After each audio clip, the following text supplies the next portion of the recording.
Hello everyone, welcome to another Friday warm-up. My name's Roderick and we're going to be looking at the Moyse Sonority book part 2, in particular the chapter Attacks and Slurs. So if you have your copies of Moyse De La Sonorite, I would recommend just getting those out ready.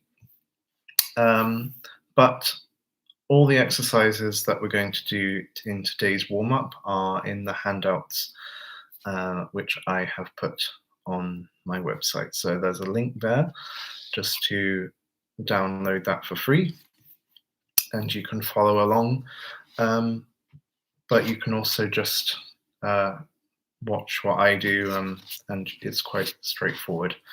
So the Attacks and Slurs chapter is probably the one I practice the most, apart from the chromatic exercise, and that's because it really helps with flexibility and finding ease in wider intervals and finding a really good center to the sound.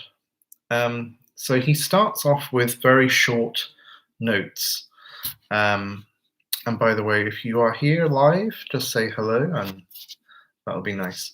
So he starts off with very short notes, staccato, and he calls them vibrating pizzicatos. So the first thing that I would like to do is to find that quality of bounce and liveliness in that short note. And a good way of doing it is to do diminuendos on longer notes first and gradually make the notes shorter and shorter, but keeping this sort of attack and decay all the way through, even a very short note. Okay, hi Diane. Okay, so we'll start with a G, and we're going to do 4 beats with a diminuendo. Let's just practice that first. So remember, as you do diminuendos, hi John, the beginning of the note blow down, and as you diminuendo, lift the airstream up. Hi Rachel. Okay, so let's do a diminuendo on G, 4 beats.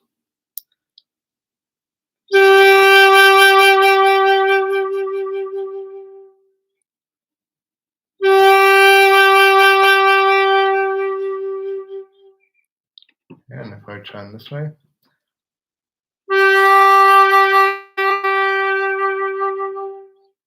Okay, so you can have a little bit of vibrato at the beginning to create this bell sound. Hi Vanessa. Okay, now we'll do it in 3 beats. See if you can do the same diminuendo, but just slightly shorter notes. So same dynamic contrast, so forte to piano, for example. So 1, 2.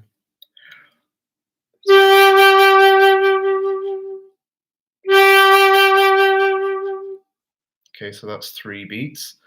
Now let's try 2. Same dynamics, quicker reaction. 1, 2.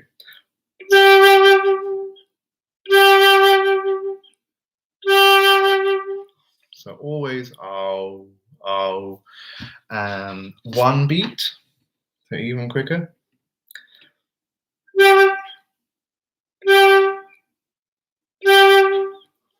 Okay, and then a quaver or an 8th note.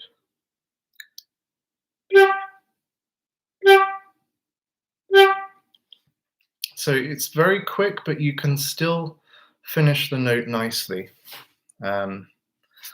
So next we go up the octave, practice it an octave higher.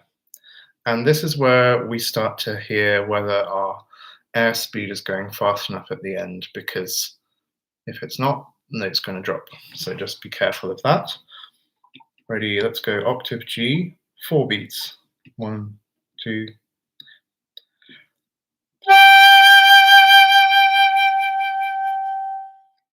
And again, 3.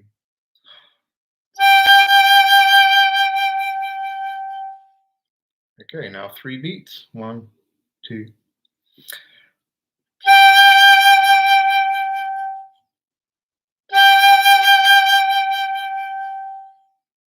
Now 2, 1.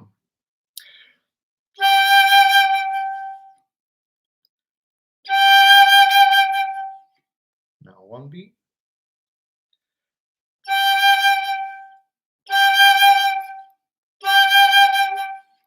Now an 8th note.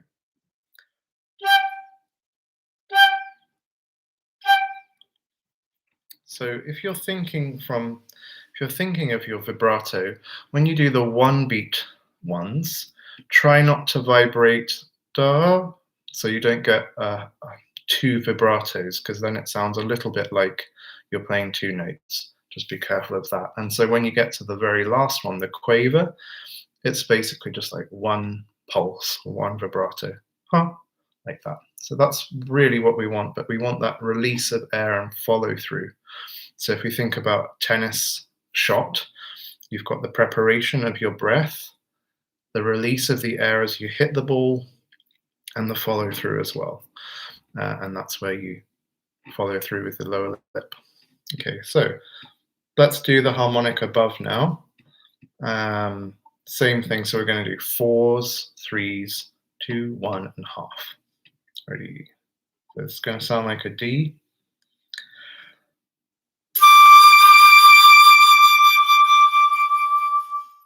And repeat it.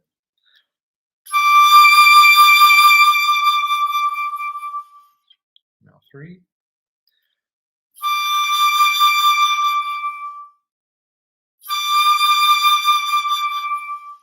Twos.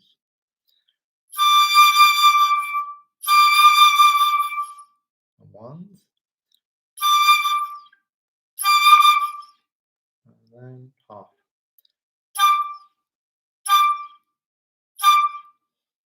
Good. Okay, so that's a good sort of thing to sort of get you going with this this chapter of sonority, so the attacks and slurs.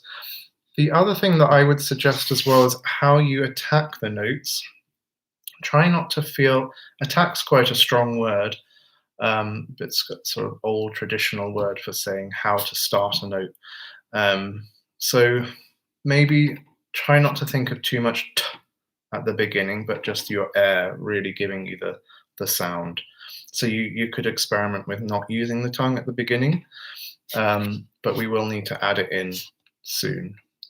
So try with and without the tongue. So now let's go straight on to these short vibrating pizzicato. So that's the very last one we did of each harmonic, so the quavers. And we're going to do it as he suggests. So we're going to start on a G, then go to A flat, come back to G, then go to A natural. So you increase the interval chromatically. And then we're going to go up to top G. And then after that, we're going to do G down to low C. And the aim really is for this first bit, let's use no tongue, and let's just find where all of those notes really belong with a really good release of the air. So if we think of the breathing exercises we did before, the sort of in and out of the airstream. So don't hold in between the notes. Don't. So no tension in the stomach, just very free. And this is a really good one for just freeing up the airstream as well. Okay, so let's have a go. So it's going to sound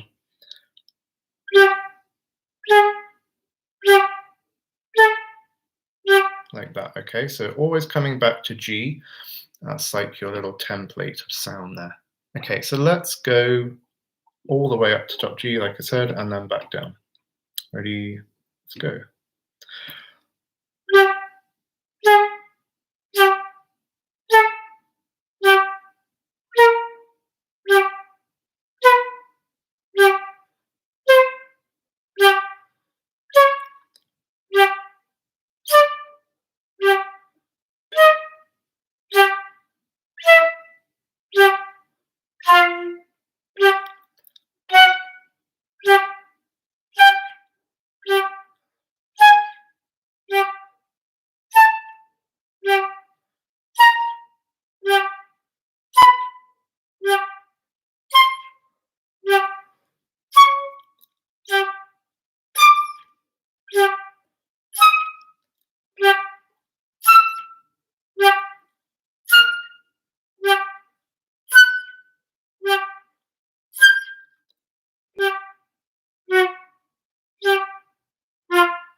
Okay, good. Anyone have any questions so far about that? Does that sort of make sense? So that was without the tongue. So this is not going to be your cleanest necessarily, but it's really working on the air first.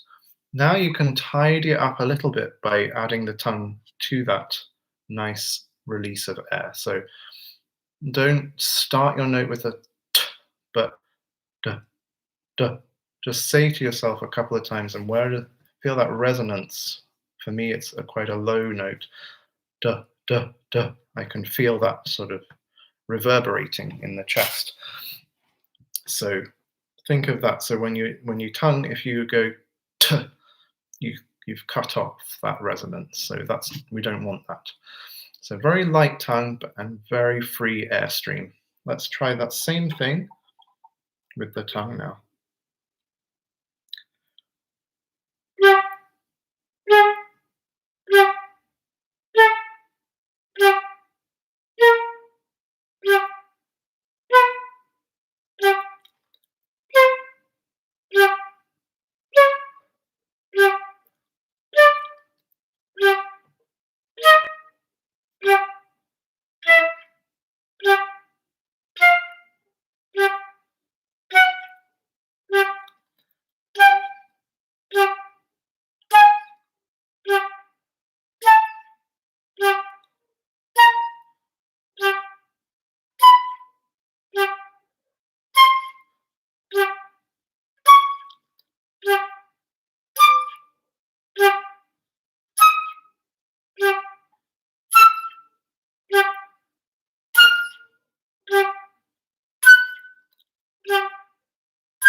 Okay, so that's with the tongue. So you might have noticed that's slightly easier, but it's really good having done that without the tongue first.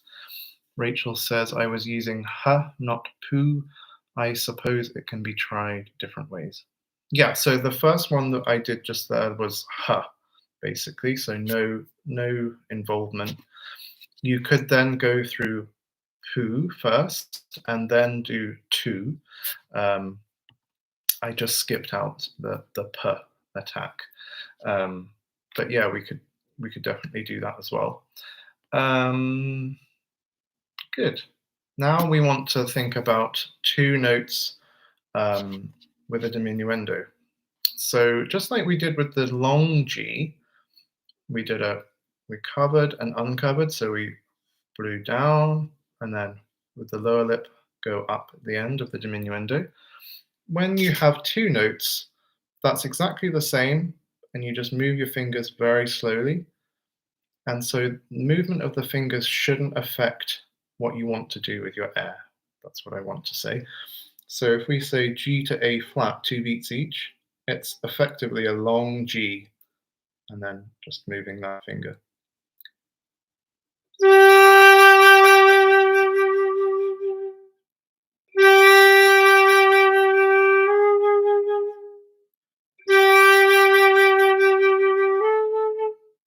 Now, as we go intervals wider and wider, there's more movement required and a greater airspeed as we get higher as well.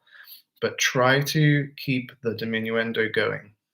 So don't get louder as you get higher. So we're going to do it as Moyse wrote it. And then I've got a little singing and playing exercise that we can do afterwards. So we're going to do crotchet or quarter note to an eighth note with a diminuendo. So it'll be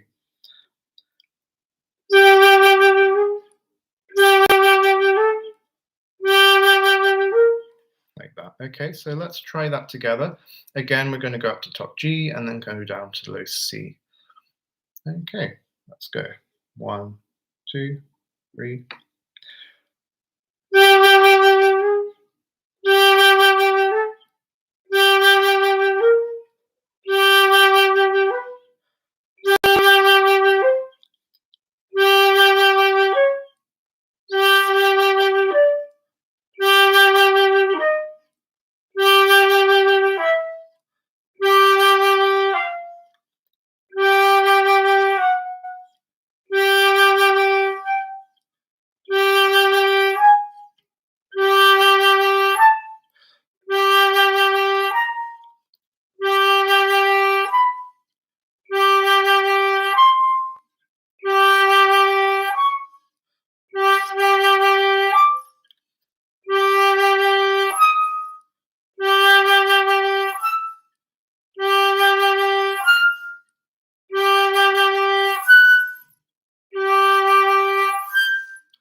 Okay, and an important thing to remember as well is if you're coming down, our temptation is to blow down, but because we're doing the diminuendo, still follow with the lips forward. Okay, so it's always do, do, or do, not do, but do. So as you go down, don't be tempted to do going down. Now let's go back to the harmonics just for now. So we've got these intervals of an octave is the first harmonic interval, and then a fifth. And what I want to do for the octave is to feel all the notes in between. So a good way of doing that is to sing and play. So we're going to play an octave.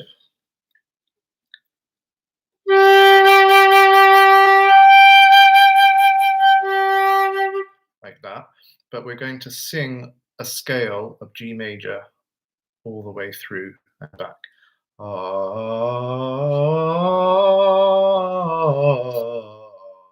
So singing that one whilst you're playing the octave, and only play the top octave when you get there with the voice. So that's how we go.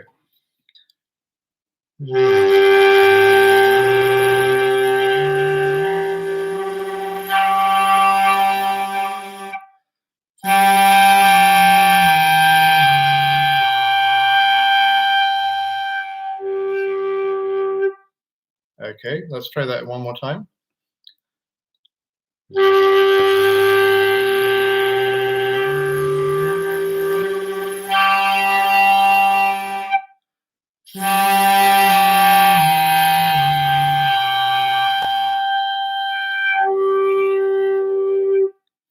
Good. Now just play that octave again, but feeling as if you're singing that scale.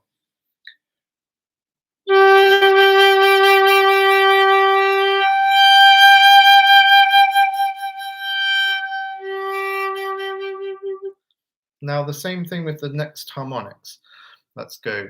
So it's going to be a G up to a D, but you're just fingering it as a G. So it's the next two harmonics. Those two. Okay, so we're going to sing.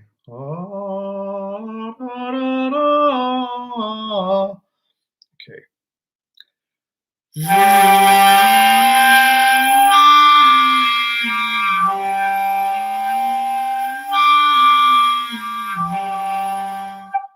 And then just play them.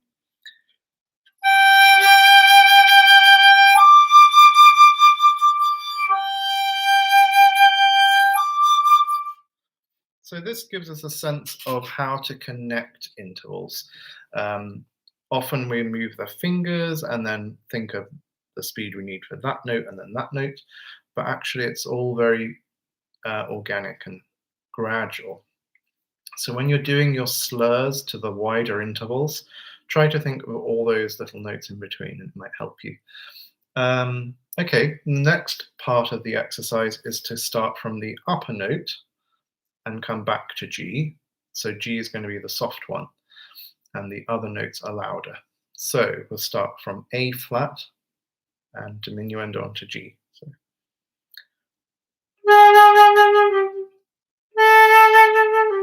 Like that. Okay, so we're going to do the same thing up to top G and down to low C. Ready? 1, 2, 3.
Good. Now, because this is a warm-up and I'm just going through the exercises, when you're doing it in your own time, and how I would do it as well, is if you hear one or two that aren't so good, just repeat those or go back a step. So, for example, it's often quite in the middle register, you might not get a clear, the E flat might not come out, so just practice it.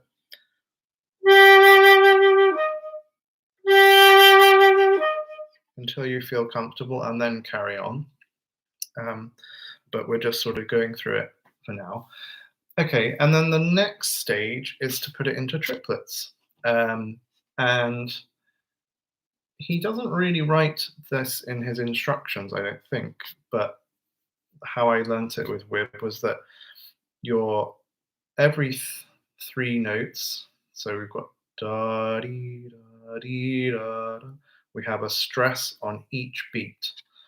And so the 2 and the 3 of each triplet should be softer. And so by doing that, we're alternating which one we place the stress on. So it's either the G, or it's a higher note or a lower note. So not always, don't come back to G strong, but if it's on the weak beat, it's going to be softer. So it's da ooh, da ooh, ah ooh. So if we're slurring it all, just think ah ooh, ah ooh. Or you can articulate each triplet if you like. Okay, so just 1, 2, 3, always coming away. So we'll go quite slow just to practice that. And again, we're going up to the top G. So 1, 2, 3, 2.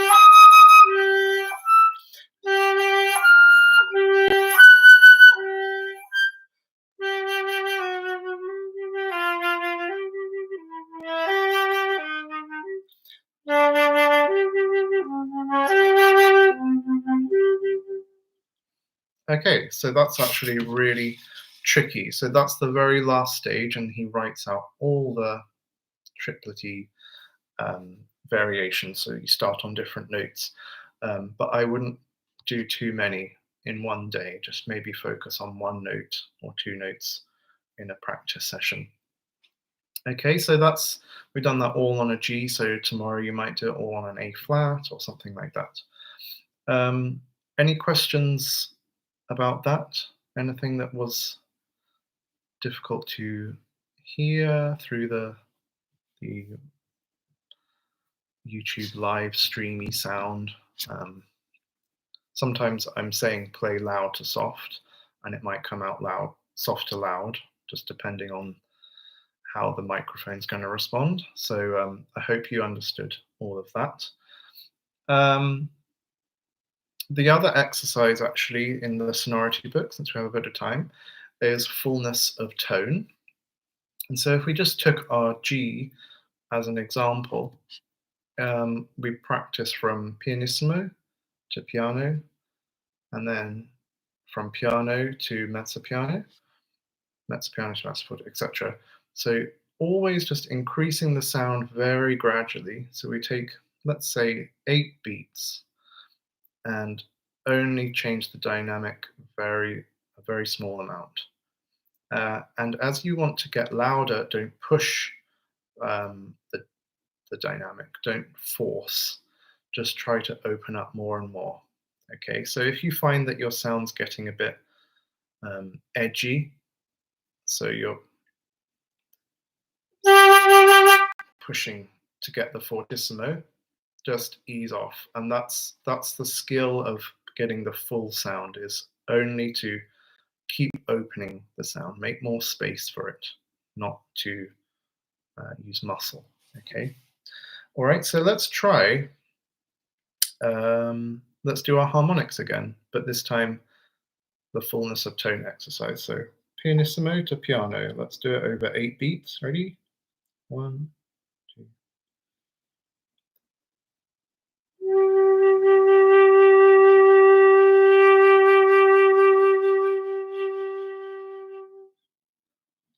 Okay, now piano to mezzo piano.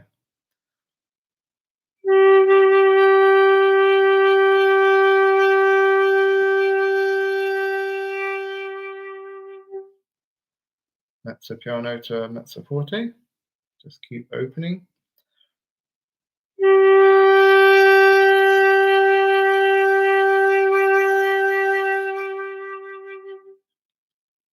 And mezzo forte to forte.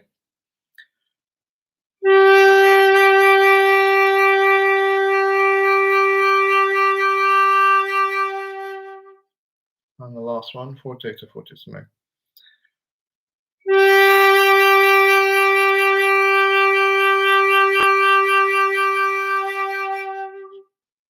Okay, now, as you're doing that, remember that the pianissimo is going to be slightly flat, and mine was a bit flat. So just start from way above. So think up here.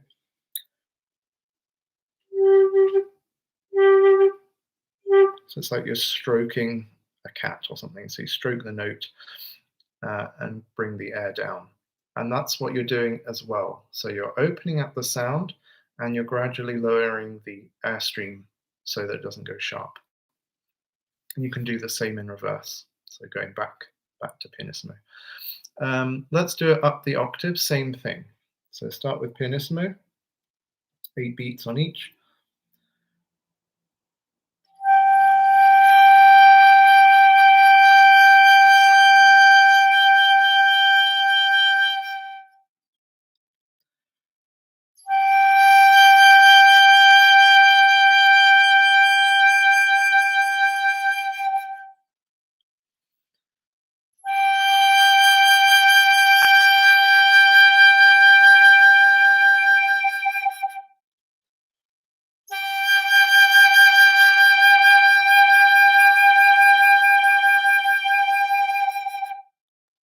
Okay, I can't remember where I got to, but that was about as loud as I go without forcing. And then a harmonic above. So softest one.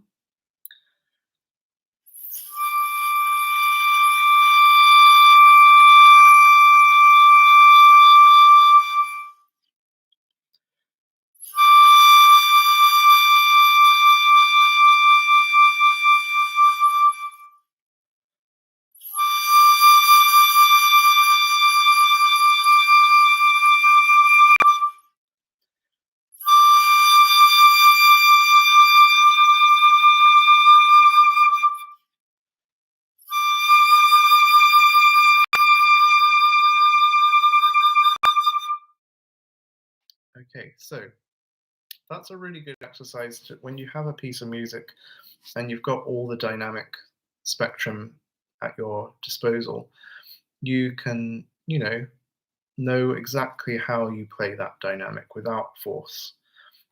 Sometimes you might want that edgy sound, but this is an exercise to work on opening up the sound and not forcing, for me at least. So that's the fullness of tone, and we did attacks and slurs. There's another chapter called, which is basically the tone development book, but in short form, and how he approaches interpretation. So that's well worth a read, but I don't think we need to go over it in a warm-up. Okay, so does anybody have any questions about either of those chapters? If you liked this video, please give it a thumbs up. Let me know in the comments what you'd like me to cover next time. I think it will be next Friday again. And download the handouts for today. That's on my website. So thank you all for coming. I know you're all from different areas, because I know most of you. I think most of you have been here before. So thanks for coming again. and see you next time.